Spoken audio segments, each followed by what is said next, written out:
कहूं कि यही गढ़ अब खत्म होने की कगार पे है, तो बारबेक्यू नेशन एक लिस्टेड कंपनी है और मार्केट में इसका हाल बताऊं क्या है कि इन्वेस्टर्स के देखते ही देखते 80% से ज्यादा शेयर प्राइस नीचे आ गया है। दोस्ती, बर्थडे या फिर एनिवर्सरी, हर सेलिब्रेशन के लिए बारबेक्यू नेशन ही पहली पसंद थी। लेकिन फिर आया कोविड, डेट यानी उधार बढ़ा और कंपटीशन ने इस कंपनी को ऐसी चोट दी कि यह संभाल नहीं पाई।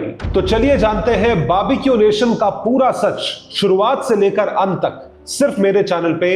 लेकिन उससे पहले चैनल को सब्सक्राइब जरूर कर लो। आप लोग सब्सक्राइब नहीं कर रहे हो, बहुत तकलीफ होती है मुझे। आपके लिए फ्री है, मेरा मोटिवेशन बढ़ता है। Please subscribe to my channel. From idea to empire. 2006 की बात है। इंदौर के सायाजी होटल्स में रेस्टोरेंट मैनेजर प्रोसेनजीत चौधरी रोज एक ही प्रॉब्लम देख रहे थे। कस्टमर्स खाना ऑर्डर करते थे, लेकिन कबाब जब उनकी टेबल तक पहुंचते वो अपनी असली फ्रेशनेस और गर्माहट खो बैठते थे। अब आप सोच के देखो, आपकी टेबल पर खाना आया, आपने खुद ही एक्सपीरियंस करा होगा, ठीक है? आपने कबाब ऑर्डर करे, पनीर टिक्का ऑर्डर करा, आपने चीजें ऑर्डर करी, आपकी टेबल पर आई, उतनी मॉइस्ट नहीं है, उतनी गर्म नहीं है, उसकी फील नहीं आ रही है। और दूसरी बात, खाना जो है वो अंदर से नियत को भरता है पेट के साथ साथ। अगर कबाब गर्म ना मिले तो उसका मजा आधा रह जाता है। इसी प्रॉब्लम को देखते हुए प्रोसेनजीत को एक सिंपल आइडिया दिमाग में आया, क्यों ना कस्टमर्स को टेबल पर ही लाइव ग्रिलिंग का एक्सपीरियंस दिया जाए, जहां वो अपने सामने ही कबाब्स को ग्रिल होते देखे और उनको बिल्कुल गरम गरम गरम गरम गरम गरम सर्व किया जाए। जब ये आइडिया सायाजी होटल्स के मैनेजिंग डायरेक्टर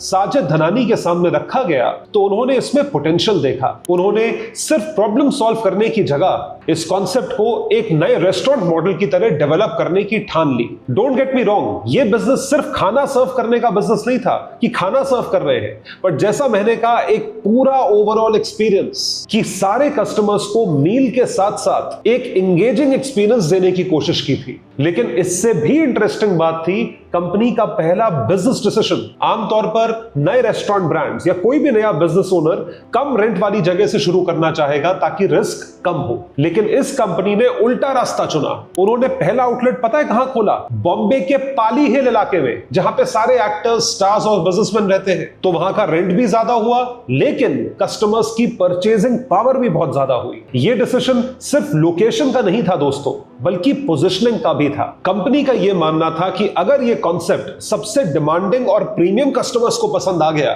तो बाकी के मार्केट्स में इसे एक्सपैंड करना काफी आसान हो जाएगा। और एग्जैक्टली वही हुआ कि कस्टमर्स ने इस यूनिक डाइनिंग एक्सपीरियंस को पसंद किया और यह कॉन्सेप्ट धीरे धीरे पॉपुलर होने लगा। सिर्फ 2 साल के अंदर यानी 2008 तक कंपनी अलग अलग मेट्रो सिटीज में एक्सपैंड कर चुकी थी। उस वक्त तक उसके 13 आउटलेट्स ऑपरेट कर रहे थे। लेकिन 2012 में कंपनी का एक मुश्किल दौर आया। साजिद धनानी जो कंपनी के फाउंडर और इन्वेस्टर थे, उनकी तबीयत खराब होने के चलते उनकी डेथ हो गई। ये कंपनी के लिए एक बड़ा सेटबैक था, क्योंकि ब्रांड को शुरू से बिल्ड करने में उनका बहुत बड़ा रोल था। इसके बाद लीडरशिप की रिस्पॉन्सिबिलिटी उनके भाई कायूम धनानी ने संभाली। उन्होंने बिजनेस को सिर्फ स्टेबल ही नहीं रखा, बल्कि एक्सपेंशन की स्पीड को भी कंटिन्यूड रखा। इसी कंपनी ने मेट्रो सिटीज के साथ साथ टियर 2 और टियर 3 सिटीज में भी एक्सपेंशन शुरू कर दिया। देखो, अच्छा बिजनेसमैन वो है जो अपॉर्चुनिटी प्रस्तुत होने से पहले एक्शन ले, यानी प्रोएक्टिवनेस।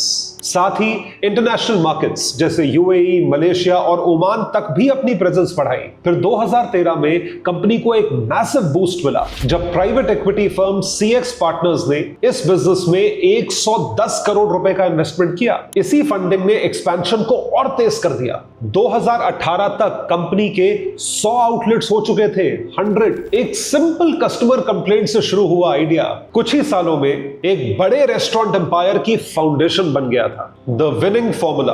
अब सवाल ये उठता है कि आखिर ये छोटा सा कॉन्सेप्ट इतनी जल्दी इतना बड़ा कैसे बन गया? सबसे पहली बात, इमोशनल एंगेजमेंट। जब तक आप कनेक्ट नहीं करते ना कस्टमर से, तब तक कस्टमर लॉयल्टी नहीं रखता। जब कस्टमर अपना खाना खुद ग्रिल करता है, तब उसका एक्सपीरियंस सिर्फ खाने तक लिमिटेड नहीं रहता, बल्कि एक पर्सनल कनेक्शन बन जाता है, जो मैं अभी आप लोगों के साथ बना रहा हूं। दूसरा, फिक्स्ड प्राइस साइकोलॉजी। जितने लोग बारबेक्यू नेशन गए हैं वो एक बात तो जानते हैं, बुफे सिस्टम में कस्टमर्स को फील होता था कि वो एक प्राइस में जितना चाहे उतना खा सकते हैं, जिससे उन्हें एक विनिंग की फीलिंग महसूस होती थी। जितने मर्जी स्टार्टर खाओ, जितने मर्जी मेन कोर्स खाओ, जितना मर्जी डेजर्ट खाओ। तीसरा, ये कॉन्सेप्ट ग्रुप बॉन्डिंग के लिए परफेक्ट था। बर्थडेज, एनिवर्सरीज, फैमिली आउटिंग्स, सब कुछ इस फॉर्मेट में नेचुरली फिट होता था। जहां रेस्टोरेंट इंडस्ट्री में एक टेबल का टर्नओवर 1.3 टाइम्स होता था, बारबेक्यू नेशन का टर्नओवर 1.8 टू 1.9 टाइम्स होता था। अब टेबल टर्नओवर का मतलब यह है कि एक ही टेबल से कंपनी एक दिन में ज्यादा कस्टमर सर्व कर पाती थी। जल्दी से बैठो, फटाफट खाना खाओ, अब कुछ करने को है नहीं तो उठो, तो दूसरा कस्टमर जल्दी आके बैठेगा। मेन्यू इंजीनियरिंग भी इस सक्सेस का एक बड़ा रीजन था। स्टार्टर्स जैसे कि grilled pineapple, paneer tikka, kebabs पहले सर्व किए जाते थे। अब इसका बिजनेस माइंड सोचो, ये सारी चीजें खाने से आप पनीर खाओगे तो आपका पेट पहले जल्दी भर जाएगा, और मेन कोर्स जो कि हर रेस्टोरेंट में कॉस्टली होता है, वहां तक पहुंचते पहुंचते आपके पेट में बहुत कम जगह बची है। इससे कंपनी की पर हेड फूड कॉस्ट कम रहती थी। इसके अलावा ड्रिंक्स और मॉकटेल्स अलग से चार्ज किए जाते थे, जिनका मार्जिन बुफे के कंपैरिजन में कई ज्यादा होता था। टियर 2 और टियर 3 सिटीज में एक्सपेंशन का लॉजिक भी सिंपल था। इंदौर हो, नागपुर हो, वाराणसी, प्रयागराज या जयपुर जैसे शहरों में मेट्रोस के कंपैरिजन में रेंट बहुत कम था, लेकिन बुफे और लाइव ग्रिल का एक्सपीरियंस वहां के लोगों के लिए बहुत नया और इवेंट लाइक फील देता था। 2021 तक आते आते कंपनी अपना आईपीओ लेकर आई। आईपीओ के थ्रू कंपनी ने लगभग 453 करोड़ रुपीस रेस किए, जिसमें से 180 करोड़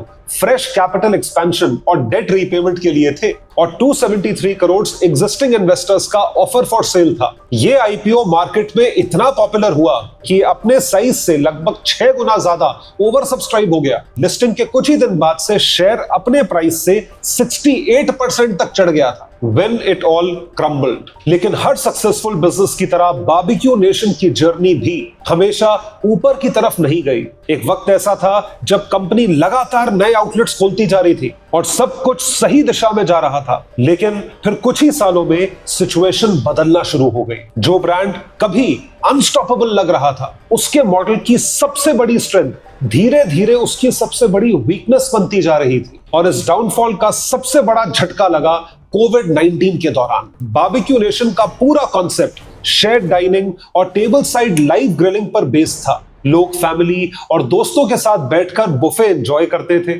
और उनकी टेबल पर ही ग्रिलिंग होती थी। लेकिन लॉकडाउन के बाद एग्जैक्टली इसी तरह के एक्सपीरियंस पर सबसे पहले रेस्ट्रिक्शंस लगाई गई। आप खुद सोच के देखो, इतना वायरस फैला हुआ है, वैसे ही लोग बाहर का नहीं खा रहे हैं, ऊपर से आप देख रहे हो एक इंसान पता नहीं कौन सी कंडीशन में आपके सामने खड़े होकर पका रहा है, जो एक ट्रस्टवर्दी चीज है, क्योंकि ऐसे ऑर्डर करो, किचन के पीछे क्या हो रहा है आपको पता ही नहीं, वो कम से कम सामने तो बना रहा है, लेकिन फिर भी घिन आती। रेस्टोरेंट्स बंद हो गए और डाइन इन ऑलमोस्ट रुक गया। कंपनी ने सिचुएशन को संभालने के लिए बारबेक्यू इन अ बॉक्स नाम से डिलीवरी किट्स लॉन्च की, ताकि लोग घर पर ही ग्रिलिंग का एक्सपीरियंस ले सके। लेकिन लॉकडाउन के चलते जो बिजनेस का लॉस हुआ था, डिलीवरी मॉडल इस लॉस को कवर नहीं कर पाया। पैंडेमिक के बाद भी प्रॉब्लम्स खत्म नहीं हुई। कंपनी को एक और चैलेंज फेस करना पड़ा, और वो था ओवर एक्सपेंशन। आईपीओ से पहले मैनेजमेंट ने 300 आउटलेट्स तक पहुंचने का टारगेट रखा था, लेकिन ये टारगेट रियलिटी में पूरा नहीं हो सका। कई नए आउटलेट्स एक्सपेक्टेड फुटफॉल अट्रैक्ट नहीं कर पाए। कुछ जगहों पर रेंट बहुत ज्यादा था, तो कहीं स्टाफिंग की प्रॉब्लम सामने आने लगी। इस अग्रेसिव एक्सपेंशन का असर